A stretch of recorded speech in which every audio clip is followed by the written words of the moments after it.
Je donne la parole à Monsieur le Président du groupe Paris en commun, Rémi Féraud. Merci Madame la maire, chers collègues. Il y a 1 an et 1 mois, au premier jour d'un confinement qu'on nous prédisait pour quelques semaines, le président de la République nous annonçait que nous étions en guerre contre la pandémie. On peut douter de la pertinence de ce mot de guerre, mais force est de constater que le combat est loin d'être terminé. Et il y a 6 semaines, le gouvernement nous demandait aux Français de tenir 4 à 6 semaines. Nous y sommes. Aujourd'hui, en avril 2021, alors que nous approchons les 100 000 morts en France, la pandémie est toujours là, plus forte que jamais, avec plusieurs milliers de nouveaux cas par jour et toujours moins de 5% de la population totalement vaccinée, un taux d'occupation en réanimation dépassant les 100% et même les 150% en Île-de-France, entraînant toujours davantage de déprogrammation qui, bien souvent, s'apparente à un tri des malades. Alors oui, Paris mène une bataille particulièrement rude. Parce que la crise sanitaire nous oblige, nous avons accompagné, dès le début, les décisions du gouvernement en responsabilité, avec loyauté, même lorsque nous étions en désaccord. Pour autant, les collectivités locales, dont la nôtre, pas plus que le Parlement, n'ont été vraiment associées à aucun moment aux décisions prises. Cela fait des mois que nous demandons toujours en vain plus de transparence, plus de clarté, plus de cohérence et plus de démocratie sanitaire.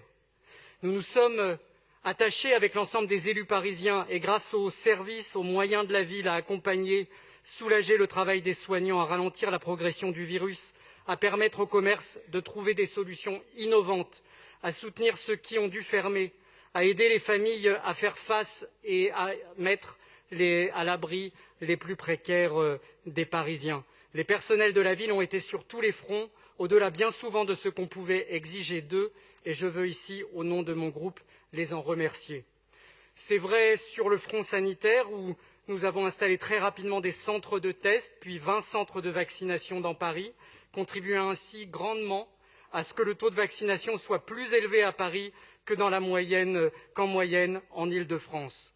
Depuis des mois, nous avons prôné une campagne de vaccination massive, parce que nous savions, comme je crois nous tous ici, que c'était le moyen le plus efficace de lutter contre la pandémie. Nous avons demandé sans succès, malheureusement, la généralisation des tests salivaires dans les écoles dès que ces derniers ont été disponibles. Aujourd'hui, nous demandons solennellement au gouvernement que les enseignants puissent être vaccinés en priorité pour que l'école puisse reprendre, oui, mais dans de bonnes conditions. Nous plaidons aussi, et là encore sans retour du gouvernement, pour l'ouverture de grands centres de vaccination à Paris qui nous permettraient d'accroître les capacités vaccinales. Nous demandons instamment à l'État d'augmenter notre production de vaccins. Nous l'avons fait aussi en votant au Conseil de Paris du mois de février dernier la mise en bien public des brevets. Anticiper encore et toujours, même si le chef de l'État décide de tout seul et bien souvent au dernier moment.